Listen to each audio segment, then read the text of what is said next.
Welcome to Tactical Reviews for a look at a military spec tool from Halfbreed Blades known as the Rhino or MFE-01. This is a method of entry or breaching tool, shown here with its excellent Kydex sheath. Before we go into all the detail, let's have a look at how the Rhino tool arrives in a very impressive box.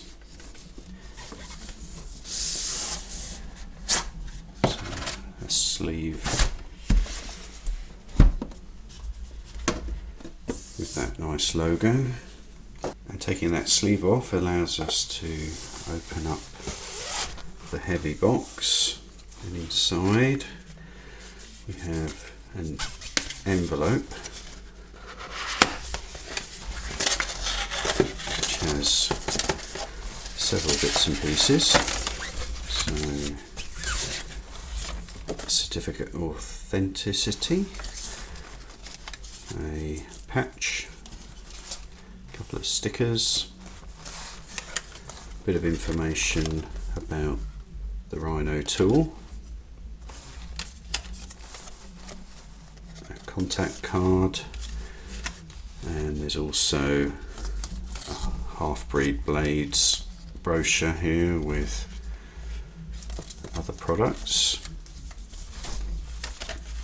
So let's get it out of the box. So we've got here an optional belt carrier, as the sheath will have the MOLLE adapters on that.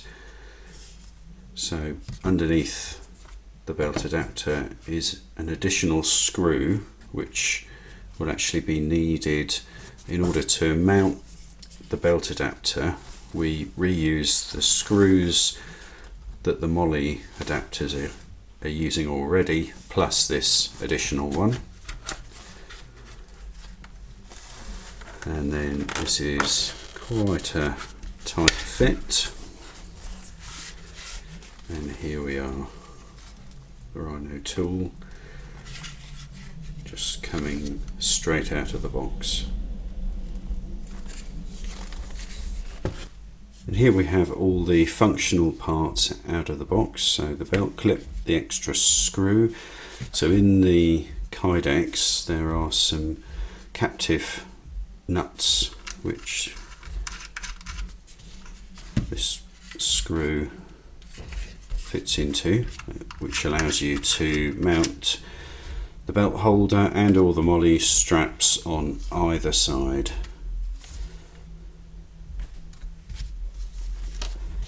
And then we have the tool as it comes in the sheath. So on the back are a couple of very nice MOLLE adapters. We will come in closer to have a look at the exact function of those. A retaining strap,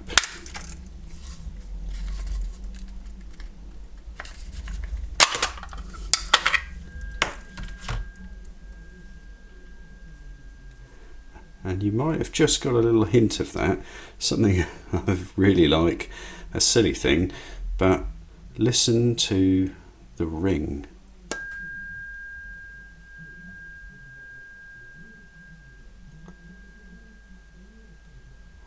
Never had a tool before that rings like that.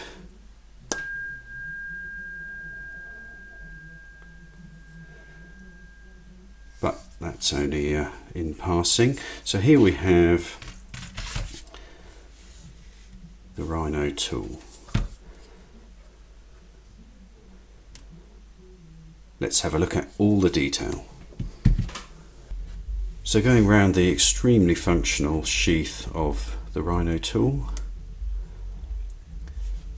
So it's a Kydex sheath with hollow eye rivets holding it together, and it's ambidextrous, or you can mount it either way round. So in the Kydex we have captive nuts, as I showed earlier. That means that we have a thread for attaching the various fittings. So it comes as standard with the molly mount on, and what that is using is actually it is using all three of the attachment points, one that you can see straight away, and the other two are actually underneath. You have to remove the molly fittings. Now these are a really nice type of fitting where there's a little sprung bar here, and when you push that forward it unhooks the end of this bar that you feed through the webbing. And now you'll see here where we've got two visible screws, but these screws are holding this molly adapter onto the back plate, and you would have to undo at least one of these to then get to the screw that's just peeking through there, to take this whole plate off and then either replace it with the belt mount or refit it to the other side.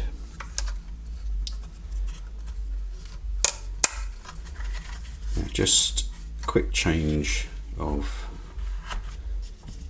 subject here onto the belt mount, because this is this similar dots system where we have a sprung bar and that releases the belt.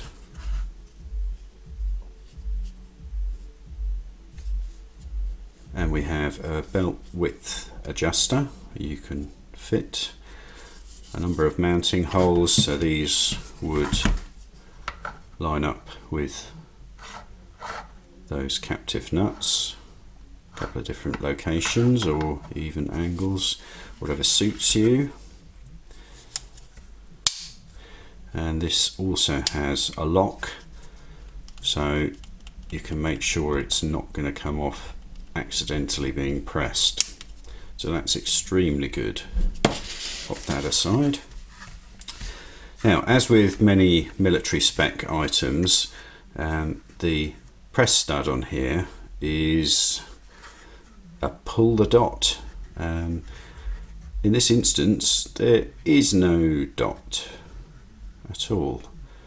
Actually, in this case, the dot would be towards the front because you pull that towards you, and you can always tell here because within the grip ring there is a fixed point, which in this case is here at the bottom, and that's the bit you can't move when it's in place, so you can only pull what would be the very end of the strap. So when you refit that, you put it in place here and click it down. If you try to do it the other way, it's not going to go. So just while we're close in on the sheath, we'll show fitting the tool. So this has to hook in and rotate into the sheath, and you need to do that keeping that strap out of the way. So get the hook part in place and rotate round, and that's fitted. Let's go close up on the tool. Just before that close up, we take an overall look at the Rhino tool. So this is often described as an MOE, a method of entry, or alternatively a breaching tool. So you're just looking at this, it's not a weapon, it's a tool for opening, breaking, splitting, and otherwise gaining access to something, or leaving a building, or any of those. So in that, what we have are a few key functions. So a prying tool, we'll go in close later, a hook, also prying and ratcheting system with these ridges on the back. Then we have a small chopping head, an edged axe type head with shaping to allow grip in multiple different ways. And then in the description you do see that it talks about hammering.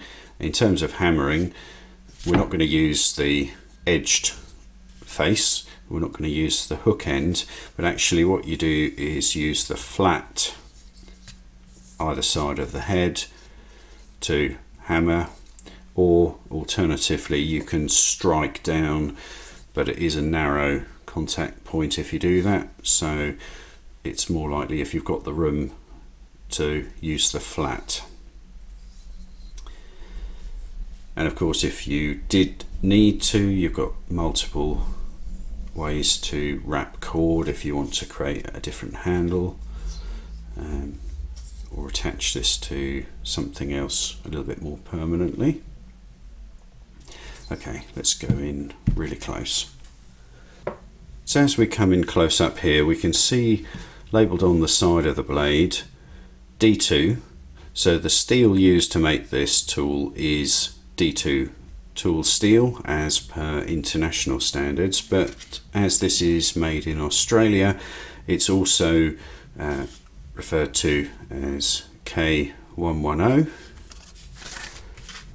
You also see Halfbreed Blades, which is the brand under which this tool is mainly distributed. You will also come across the same tool and a bit of crossover between another sister brand, Hardcore Hardware Australia is one of their MILF folders, and that's just so if you do see the tool under a different brand, the primary brand for this is Halfbreed Blades. Okay, so we look here, we have a relatively compact striking edged head. It's less of an axe head and more of a splitting head, and being relatively small increases the striking power for the weight of the tool. It's a very nice rounded cutout for gripping it up close to the head. Then we see the ratcheting pattern on the hook tool. So here, as you work the hook into something and work it, and each of those little ratchets allows you to get a bit more purchase and widen that open. So it's a very, very clever way of giving you a bit more advantage where the tool doesn't just slip back out and you're kind of starting from scratch. A really nice feature, that. So then we have the hook, prying, whatever you want to use that for, a lanyard attachment point or lashing point.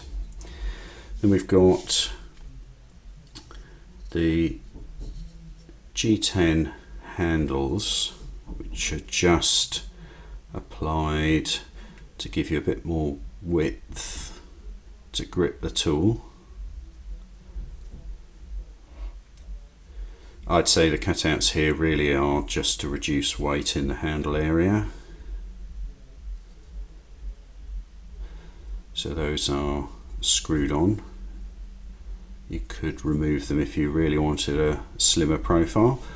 Another lashing point, and then onto the wedge shaped prying tool. So it hasn't got any curve to it, but it has got a one-sided wedge with a nail puller.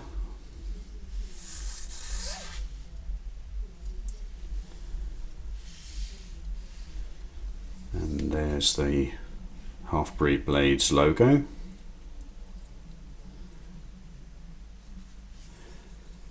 That's our close-up.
So in this section I'm going to try something I've not done before, which is to apply my technical parameter measurements that I normally use for knives to the Rhino tool, just because some of those bits of information might be useful and just give an indication of what's going on, but they're not as I would normally have done where I'm applying it for a knife. So first of those is the weight. So here it is, full package, the sheath and tool. So that's coming up at 1024 grams. So then we're going to just weigh the Rhino tool itself. So that is 797.2. As that comes out of the sheath, it's still, you have that nice ring.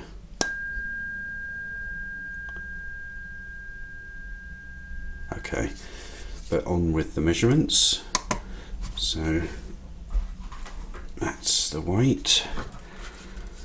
Just pop it back into the sheath for some dimensions.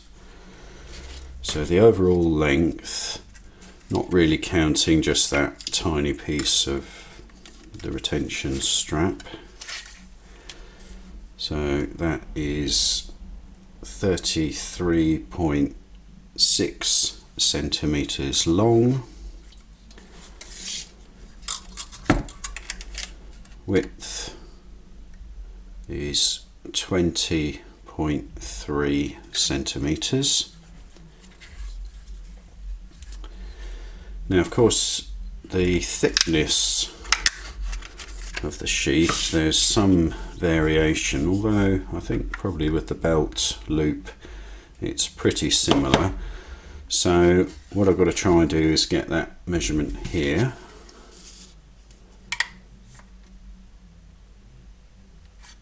And that's 38.4 millimeters.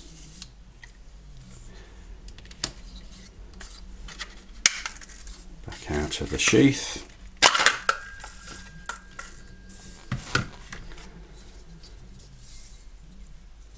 And so overall length of the tool on its own, that's 32 centimeters.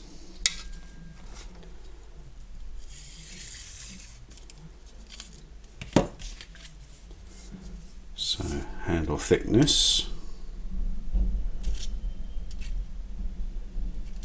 20.2 millimeters, and depth very easy in this case because it's so straight, well, perfectly straight, 30.1 millimeters.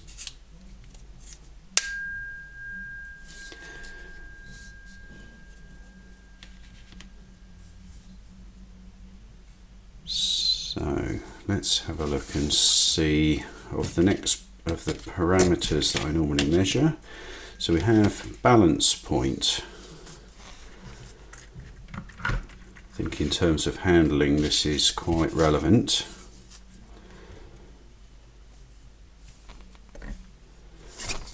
Just do this the other way.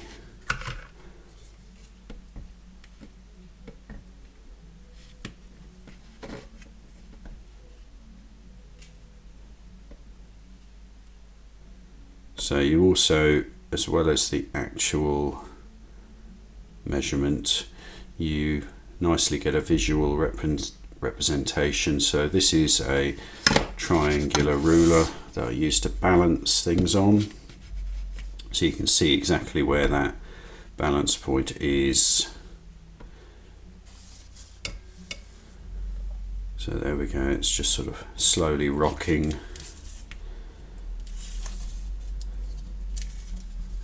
And that is 11.8 centimeters from the head.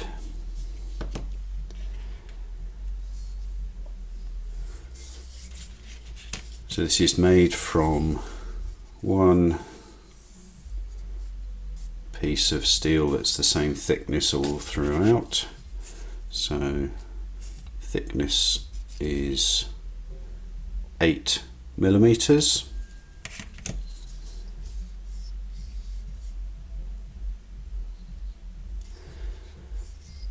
So the small blade area, let's have a look, it's a kind of saber grind, so we've got a flat here.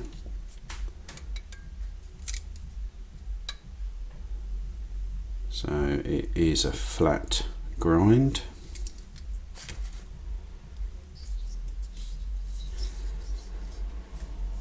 Now I would typically be measuring grind length versus blade length, but blade depth, but in this case that's not really relevant, but the grind length is, because it gives us a kind of wedge.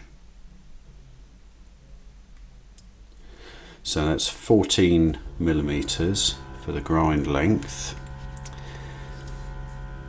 Blade depth is not relevant, but what I can measure is the primary bevel angle.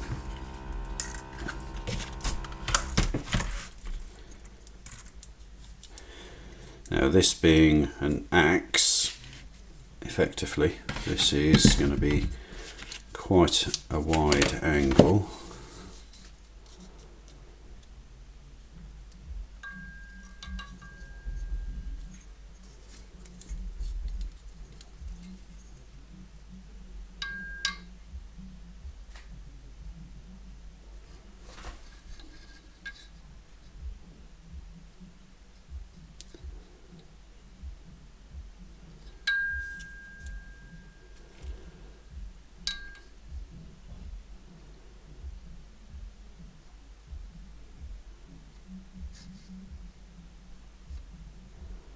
Okay, and there we are. So this is 24 degrees and 16 minutes, 24 degrees 16 minutes for the primary bevel angle. Now I would also measure the factory edge bevel angle, and I use a laser edge bevel protractor, but although I've got a split here I added to allow for deeper blades.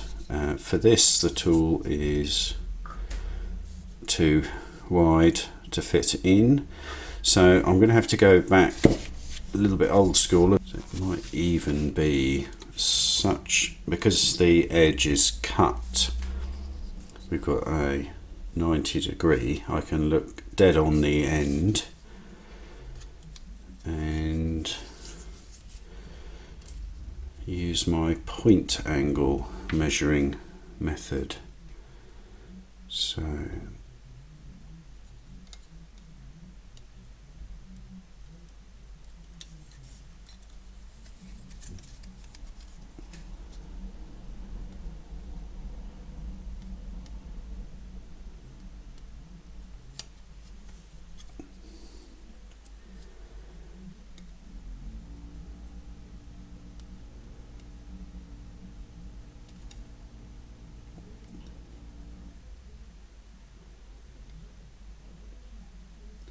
that will have to do. So the edge bevel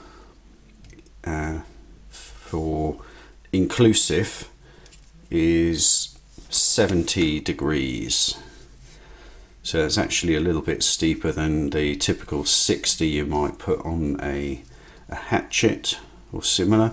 But this is, remember, this is a breaching tool, so it needs to have a very resilient edge.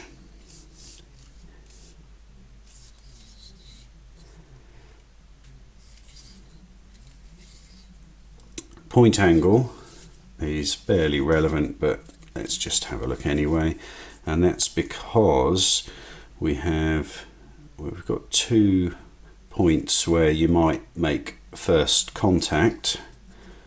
So at the top it's actually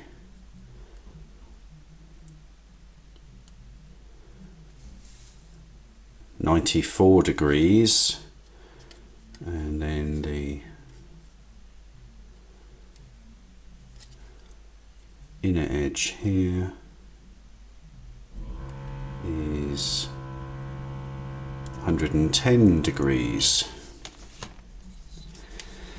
Thickness behind the edge, again on a knife blade for how easily it will part material. It's going to be pretty substantial here, and I'm going to measure at the end of the edge bevel.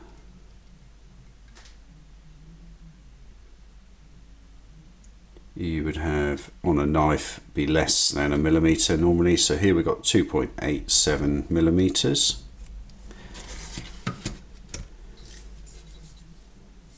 Rake irrelevant. And then another new test, well, never applied to a tool like this. Let's see whether I can get a sharpness of that factory edge.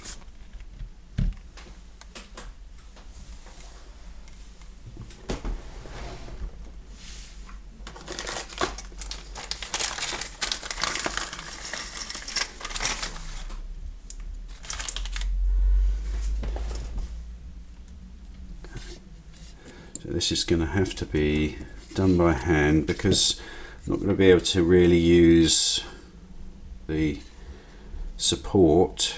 So again, not a typical way of doing this, but it'd be nice to see if we can get a reading. So start with the center.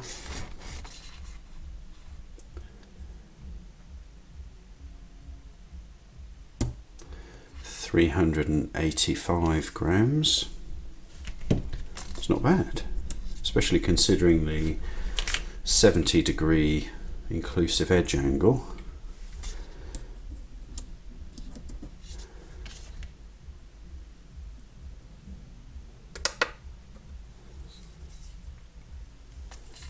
Take one closer to the handle. 427 grams.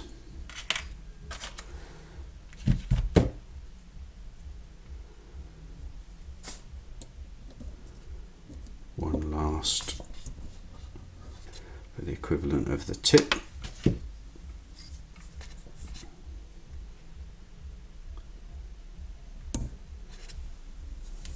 417 grams. So thank you for joining me for this look at the Halfbreed Blades Rhino tool, and remember, get informed, be prepared, stay sharp.